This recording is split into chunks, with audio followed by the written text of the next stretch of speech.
जहां इन दिनों main stream media में सिर्फ भारत के साथ हुई यूनाइटेड स्टेट और इजिप्ट की बड़ी पार्टनरशिप की बात की जा रही है, वहीं अब साउथ कोरिया ने न सिर्फ भारत के साथ पार्टनरशिप की है बल्कि एक बड़े मेगा प्रोजेक्ट के ऊपर काम शुरू कर दिया है। मेन खबर यह है कि south Korea based company Hyundai Motors अब भारत के अंदर अपने व्हीकल प्रोडक्शन को कई गुना ज्यादा बढ़ा रही है और न सिर्फ फ्यूल व्हीकल्स बल्कि इलेक्ट्रिक व्हीकल्स के लिए करीब 200 बिलियन इंडियन रुपीस की investment south Korean company Hyundai की तरफ से भारत में की जा रही है। और उससे भी बड़ी खबर यह है कि रिसेंटली ही हुंडई मोटर्स ने अपनी एक्सटीर को लॉन्च किया है और लॉन्च करते ही हुंडई अपने व्हीकल का प्रोडक्शन भारत की इंडस्ट्री 4.0 के तहत भारत में शुरू कर रही है। आपको बता दें, हुंडई मोटर्स के पास ऑलरेडी भारत के तमिलनाडु में 2 मैन्युफैक्चरिंग प्लांट हैं और दोनों ही प्लांट को एकदम नई टेक्नोलॉजी के साथ में तैयार किया गया है। यहाँ तक कि इस प्लांट में बेसिक कंपोनेंट से लेकर के एडवांस यानी कि इंजन और इंटीरियर से लेकर के सभी टेक्नोलॉजीज मौजूद हैं और इन मैन्युफैक्चरिंग प्लांट में करीब 700 रोबोटिक्स टेक्नोलॉजी का इस्तेमाल किया जाता है ताकि व्हीकल प्रोडक्शन में 0% का एरर आए। आज हुंडई मोटर्स ऑलरेडी भारत की second largest car selling company है after Maruti Suzuki.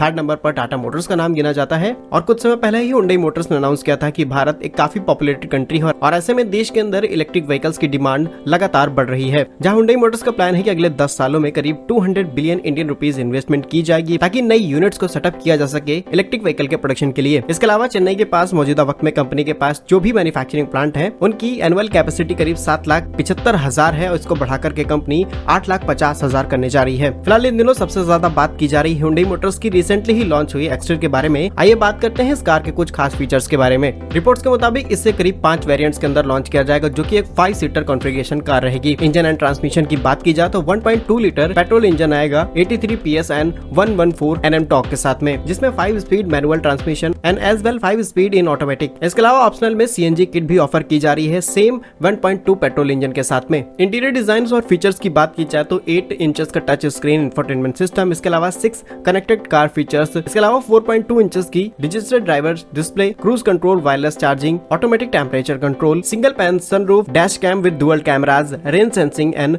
Automatic headlights. बात की जाए सेफ्टी की तो 6 airbags, ABS, EBD, electronic stability control, tyre pressure monitoring system और रियर पार्किंग कैमराज सहित कई मल्टीपल फीचर्स इंक्लूड किए गए हैं। एंड हुंडई एक्सटर कंपेयर होने वाली है टाटा पंच के साथ, जहां ऑलरेडी इसके प्री बुकिंग शुरू हो चुके हैं और हुंडई इसका प्रोडक्शन भारत में ही कर रही है। साउथ कोरियन कंपनी हुंडई की तरफ से लिए गए इस डिसीजन के बारे में आपका क्या कहना है, कमेंट बॉक्स में जरूर बताइएगा। भारत कैसे ही यूजफुल एंड इन्फॉर्मेटिव वीडियोस पाने के लिए हमारे YouTube चैनल को सब्सक्राइब जरूर कर लीजिए। मिलेंगे हम आपको एक नई और इंटरेस्टिंग वीडियो में, तब तक के लिए वंदे मातरम, भारत माता की जय।